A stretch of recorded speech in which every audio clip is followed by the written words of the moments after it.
I'll give you a couple of quick things, and then you do the dreams thing that Jason told you. But here's the heart of the gospel. Okay, the Word of God says in 1 Corinthians 13, it talks about love. It says if you have everything, you sacrifice it all to God. You give your body to be burned. But you have no love for people. It says everything you did was worth nothing. That's a pretty big deal, man. Like if someone came to me and said, hey, I'm about to get beheaded for the gospel. And if I asked them the question, okay, but do you love the people that are going to behead you? And they said, no, I hate them. That means all their sacrifice, even if their life would mean nothing. So when you preach the gospel, you have to have this perspective of that God is love and I am love, because that's what God is. So whoever you meet, whoever you talk to, if it's not a regular thing in your life to love people well, that's okay. You don't have to depend on your own strength. You just ask God, would you baptize me in your love? Because our love is very deficient. Our love has all these parameters and all these grids by which we measure people and how worthy they are. We do it to ourselves too. You measure yourself against yourself of how worthy I am of receiving love. But when you need God to move through you, that's the great place to be, because then you're weak and God can move through you with His love for people. You don't have to have your own. So for instance, I work as a BSSM pastor. I'm not a pastor. I'm more of an evangelist. But the Lord Jesus gives me love for people to pastor and shepherd, because everything comes from His strengths, not from your own. If you try and go out there on your own and just be bold and muster up love for people and try and pray for miracles, you'll be too strong, in the sense that the power of Christ can't remain on you because you're not knowing your own weakness. Your own weakness is that in your own flesh, in your own strength, you can do nothing of yourself. You can't really love people well. Even New Age religion, which I know a lot about other religions, but, well, not a lot, but I looked into some stuff. That stuff, it all goes around the same kind of cycle and circle. It's like you try and attain more and you get something that fills you, and then 2 days later you're deficient again, you got to attain more. But when Jesus fills you, He gives you His love. He gives you His fire. He gives you His grace. So you don't have to depend on your own strength or on your own boldness. It has nothing at all to do with your distest or your personality or whatever. It has nothing to do with, oh, I'm bold and I'm not loud, or I am loud. It's got nothing to do with that, man. It's got to do with Christ in you, the hope of glory. That's why all the scriptures lean on Jesus Christ, because He's the bedrock and foundation of the way you live your daily life. And if you don't live by His strength, guess what will happen? You go out there, you pray for somebody, and you feel drained because you gave away God. Well, it doesn't work that way when it's really God. It only works that way when it's you. That's right. Wow. But if you let God fill you, if you say, okay, Father, I really don't have enough love for people. I want to love them. I desire to be kind to people. I desire to reach past my fear and break the fear of man and just love people on the street, but I don't have love for them. God will give you that, because the number one prayer of heaven, if you were to say, God, let your kingdom come, your will be done, what it really means is this: God, let Jesus live the way He is in heaven through me on earth. So because the very first thing on God's heart is actually people, it's not just transforming cities, it's transforming people. That's the number one priority of the heart of God, is to have people in His family. The kingdom family business is somebody reaching somebody to show them the Father that they never knew they had. Amen. That's the kingdom family business. It's what you and I, it's what Jason and I do, it's what all of you do, is you show somebody that Jesus, the Father that you got given, because they're meant to be in the same family. Come on. The Word of God says, I desire none should perish. So if someone here came up to me and said, like Levi, I know Levi well, he said, I desire, he said, my love language is quality time. So I know Levi's desire is quality time. As a good friend, I'm going to kind of tailor to his desire because I care about him. Say I know Levi desires nice caps. Him and Jason, they like good caps, right? I'm conscious as a good friend that I know what I can get for his birthday. I can get him what he desires, which is a nice cap. Well, God, plainly in His Word, writes what He desires. He writes, in a way, an order of priority by which He desires humanity to live with Him. His first desire is written where He says, I desire that none should perish. So God's love language is, hey, I'm telling you face to face, my desire as a father is that no one would go away from me. That because of my son, everyone would come to me. Wow. And if you know that that's what God desires, you know He'll pour the most grace on that area. So good. So if you think, well, it's not a lifestyle for me of reaching people, loving people, well, that's not actually true. It's just a mindset that the enemy sold the church, that it's about kind of compartmentalizing this thing. It's not at all. It's about what does God desire the most? He desires a human heart to be reconnected to Him through the blood of His Son. And if He desires that, it means He pours the most grace on your life to do that, to accomplish that. So it's not about where you're from, whether you're afraid of men or not, whether you get rejected or not. I tell people all the time, rejection's such a wonderful thing. Take as much of it as you can get. It is a gift. It's a fantasy to think everybody has to love you. Right. It is an absolute fantasy to think that you cannot speak and share your opinion. You have to kind of tiptoe around people and you're never really straightforward. The truth isn't narrow in you. It's a fantasy when we live that way because we're just trying to please people by being something we're not. Yeah. Well, guess what? When you become like something you're not, people love people who are raw and genuine, man. They love people who are the real them. Yeah. When you meet someone who comes into a room and they're like free in who they are and they're free in Christ, you actually are kind of more attracted to them because they're not living just to please your opinion. They're living to please God. But when you try and just please everybody and make everybody love you, you become a different you, and then you wonder why people don't really love you. It's because God never made anyone to love that person. Wow. He made you to be the real you, and then people would love that. That's But it's a fantasy to think everyone has to like you for you to be strong. That's not the truth. You're strong because Jesus chose you. You're strong because of His grace upon you.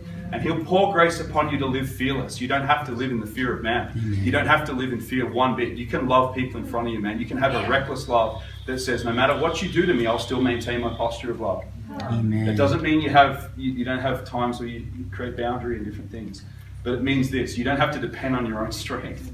And I've learned that, man, on the streets in the last 13 years, that my strength is really deficient. I remember I was praying for a guy, actually this didn't happen too long ago, I was praying for a dude, he didn't get healed. I've seen some crazy miracles, but this was a big one. I don't know about you, but I'm contending for the day when we walk into rooms and we put our hand out and the people in the wheelchair, like the power of God falls on them. In the book of Acts, that Peter's shadow, he was walking around, he's a fisherman, he would walk, people would go near him, his shadow would heal people. People would throw their dead baby or their crippled baby near Peter's shadow. He wasn't having the shadow healing Saturday ministry time. He was going to get a coffee in downtown Jerusalem. They thought, if that guy passes me, something might happen because of the power of Christ that rested on him. Well, he knew his greatest weakness. He saw it, that he was deficient even in his loyalty to Jesus. But when he received Jesus, again, the power of the Holy Spirit filled him. God's nature overtook him. Peter became a new creation. And because of that, the power of Christ rested on him everywhere he went. So I'm contending for that. I want more of the anointing over, full-on strongholds where people have been, mentally ill since birth or young, with crippled hands and stuff. I want to see that happen, man. Amen. But I know this. I know the power of Christ has to rest on me, not the power of Ben. Amen. And so I was praying for this dude. He didn't get healed. Parkinson's. He's shaking a lot. And I remember I'm just going to love him, though. Even if he's not getting healed, I'm still going to love him. I'm going to hug him, embrace him, not think it's his fault, not get all twisted and try and make him a different kind of civilized person. That's not how I look at the guy. I look at him as a guy who's been afflicted by sin and death and the enemy, which is sickness. And so I'm praying for him, loving on him, hugging him, blessing him, spend 15 minutes with him. And I'm like, God, I'm doing all I know in Jesus' name. Get out, break that devil off his life, all this stuff that's making his hands shake. He's a young man. He's a young father. He shouldn't be in that condition. And I'm praying. And I walked away and the Lord Jesus spoke to me so clear. I said, God, I want these things healed.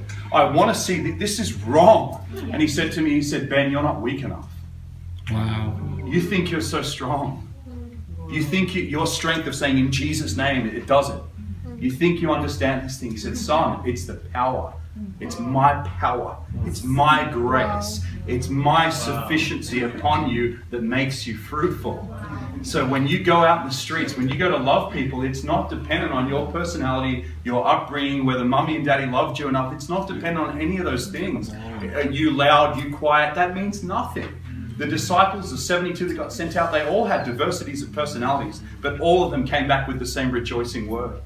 That the demons are subject to you, to us in your name, and that many people were born again. Many people are set free because they rely on the grace and the power of grace to transform the way they live. You cannot rely on your own strength.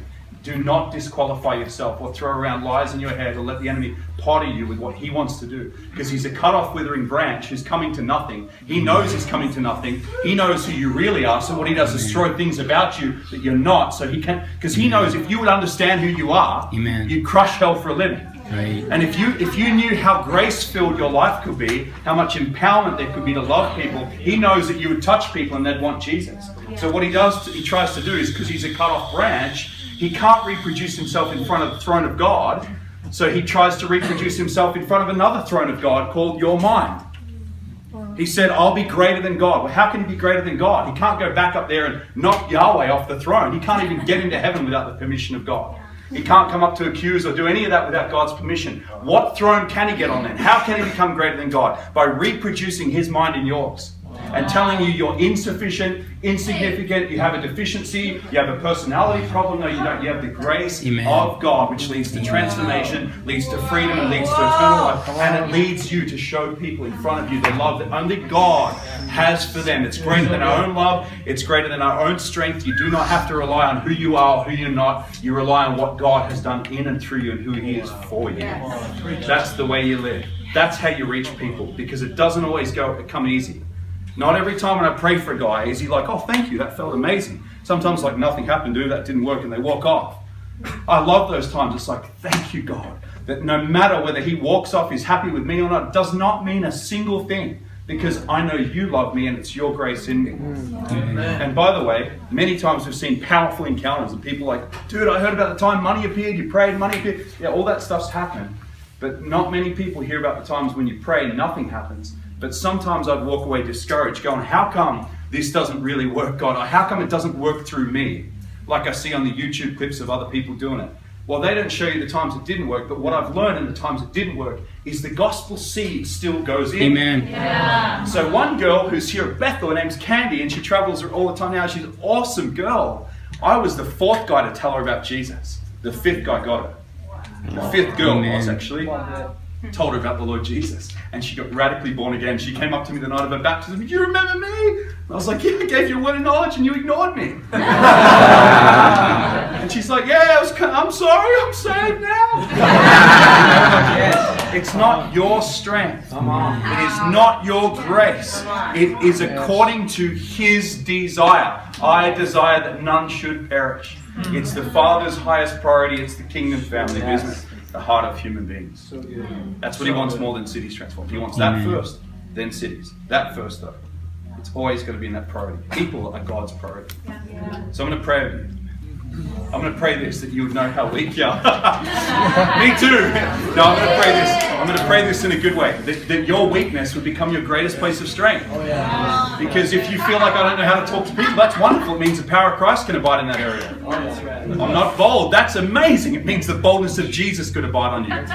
Father, thank you. I pray right now that every area they feel weak, every lie of insignificance, every area they think, oh man, this is just a hopeless cycle that never seems to end. Wherever the enemy has reproduced his mind in theirs, I pray that that thing would be flushed, that right now you would destroy that thing and crush it out of their thoughts, God, and give them grace to love people in front of them. Not looking for a result, not looking to better their own personal experience, but looking for the power of Christ to rest on their life. And I pray, Father, you give them great grace, that it would be simple, that it would be easy, that it would be practical, and that when they meet people, they would sense something's different about the way I interact with these people. Something is more genuine, something is more heartfelt, because it's the love of Christ. And it says in your word, it is His love that compels us.